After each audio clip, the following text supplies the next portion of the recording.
Seja bem-vindo, seja bem-vinda nas redes sociais, onde você estiver. Que bom estarmos juntos e seguimos de mãos dadas com a notícia, contando que o deputado Cláudio Cajado será o relator daquela PEC das prerrogativas que nós já comentávamos aqui nos últimos dias. O novo nome foi escolhido hoje pelo líder na Câmara, o deputado Hugo Mota, e a Vitória Abel é quem nos conta mais informações. Vitória, ótima tarde a você. Uma novidade, então, o relator, deputado Cláudio Cajado, que já foi relator de outras matérias também, inclusive, já tem uma experiência em relatoria. O que esperar, então, sobre essa redação desse novo texto? Ótima tarde, seja bem-vinda. Boa tarde, Bruno, Márcia, a todos que nos acompanham. Texto que já foi divulgado para alguns integrantes da imprensa. O deputado Cláudio Cajado passou parte desse texto para a gente. E o que o texto traz é o seguinte: processos contra parlamentares vão continuar ocorrendo no Supremo Tribunal Federal, nessa PEC da blindagem, mas será necessária a autorização dos plenários da Câmara e do Senado para que esses processos andem e sejam realmente abertos. Essa era a principal pedido dos parlamentares, a gente lembra, nessa negociação que vem já ao longo de um mês, pelo menos. Essa autorização, a Câmara ou o Senado tem que analisar em até 90 dias, depois que o Supremo notificar a Câmara e o Senado. É possível que parlamentares sejam presos em flagrante, mas apenas em casos de crimes inafiançáveis, e mesmo assim o plenário também irá analisar essa prisão em flagrante em até 24 horas. Se o plenário rejeitar o processo contra o parlamentar, o STF terá que sustar a ação penal, o processo, até que o mandato do parlamentar termine. Ou seja, o processo pode continuar depois que o mandato do deputado ou do senador finalizar. Uma outra novidade que esse texto também traz é que presidentes de partidos passarão a ter foro privilegiado. Então, ele modifica um trecho da Constituição que afirma que o presidente da República, parlamentares, ministros de Estado têm foro privilegiado, e acrescenta os presidentes de partido nesse rol de pessoas que devem ser investigadas e processadas apenas no Supremo Tribunal Federal enquanto estiverem exercendo, é claro, a sua função. Uma outra também novidade que eu trago por aqui é que daqui a pouquinho a oposição vai fazer uma coletiva de imprensa para anunciar Eduardo Bolsonaro como líder da minoria na Câmara dos Deputados. De acordo com assessores do PL, o partido do ex-presidente Jair Bolsonaro, o objetivo dessa nomeação de Eduardo Bolsonaro como líder da minoria é evitar que as faltas dele sejam contadas aqui na Câmara. Isso porque uma decisão do ex-presidente da Câmara, Eduardo Cunha, lá atrás, quando ele ainda estava, é claro, sob o seu mandato, prevê que líderes da Câmara não precisam contabilizar as faltas. Portanto, Eduardo Bolsonaro estaria livre de uma cassação por esse motivo, por faltas. A gente ainda está procurando a presidência da Câmara, o presidente Hugo Mota e também a Secretaria-Geral da Mesa para se posicionar em relação a essa nova forma de tentar livrar Eduardo Bolsonaro de uma cassação do mandato parlamentar. Bruno.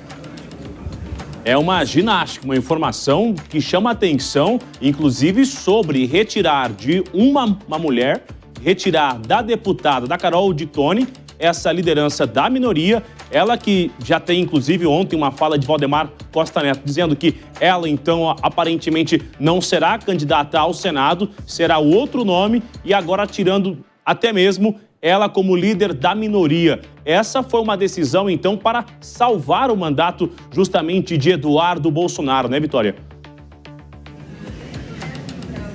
É isso mesmo, essa decisão que foi feita pelo PL vai ser anunciada daqui a pouquinho, mas é importante lembrar que o presidente Hugo Mota ainda não se posicionou sobre isso.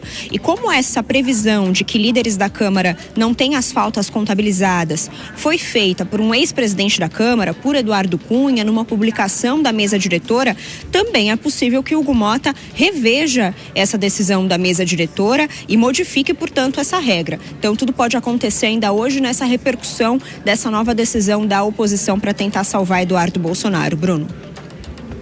A gente já volta a conversar. Muito obrigado pelas informações. São vários assuntos que vamos ficar de olho, então. Essa entrevista coletiva às 15 horas, daqui a cerca de 50 minutos, no Salão Verde da Câmara dos Deputados. A Vitória volta a nos chamar. Vamos iniciar, então, nossa rodada de análise com o Diego Tavares, que nos faz companhia nesta super terça-feira aqui na capital federal, movimentadíssima, Diego. E a gente vê, então, o vale tudo para salvar Eduardo Bolsonaro. Ao entendimento que ele está lá nos Estados Unidos para, de fato, ajudar, fazer uma defesa do ex-presidente, mas aqui no Congresso Nacional exercendo de forma remota. Essa é uma nova modalidade, exercer de forma remota, EAD, como um deputado eleito na Câmara dos Deputados, Diego? Pois é, Bruno Pinheiro, ao que parece, o home office veio para ficar mesmo, né? Uma boa tarde a você, boa tarde a Márcia, boa tarde a todos que nos acompanham nessa tarde aqui em tempo real. E, de fato, uma manobra eminentemente para salvar o mandato de Eduardo Bolsonaro, que não dá sinais de que pretende, de fato, voltar ao Brasil para exercer o seu mandato de deputado federal pelo estado de São Paulo. Eu me lembro, e enquanto nós repercutíamos essa notícia, Bruno, que quando estava na iminência da prisão do presidente Lula, vazou aquele áudio no qual Dilma dizia que estaria mandando um termo de posse para que ele assumisse um ministério e assim não pudesse ser preso naquela ocasião. E, enfim, logo saiu uma decisão judicial impedindo esse movimento porque ele tinha um claro desvio de finalidade.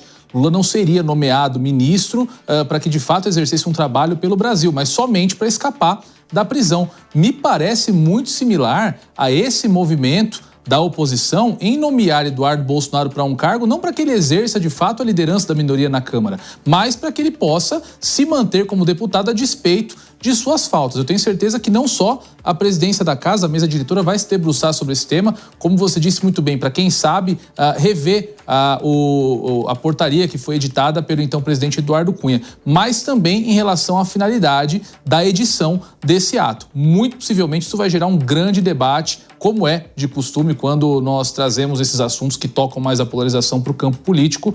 No parlamento, dessa vez não vai ser diferente.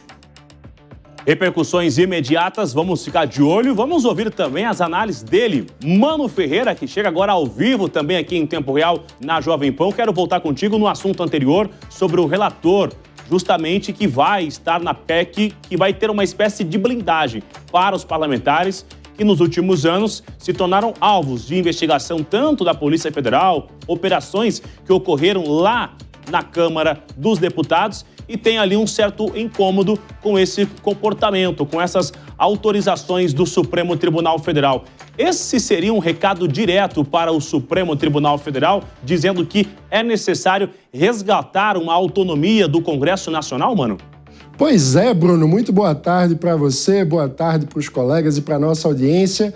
É uma situação extremamente delicada de tensionamento entre os poderes num contexto em que não podemos esquecer, o ministro Flávio Dino acaba de tomar decisão a respeito da suspensão de envio de emendas parlamentares. Aí está o nó da discussão, porque nos últimos anos, desde a criação do famoso orçamento secreto, nós vimos a proliferação de usos inadequados com graves indícios de corrupção de verbas de emendas parlamentares. E é para aumentar a blindagem dos parlamentares a respeito das investigações relacionadas a essas emendas que a PEC das prerrogativas, ou PEC da blindagem, vem ganhando tanta força.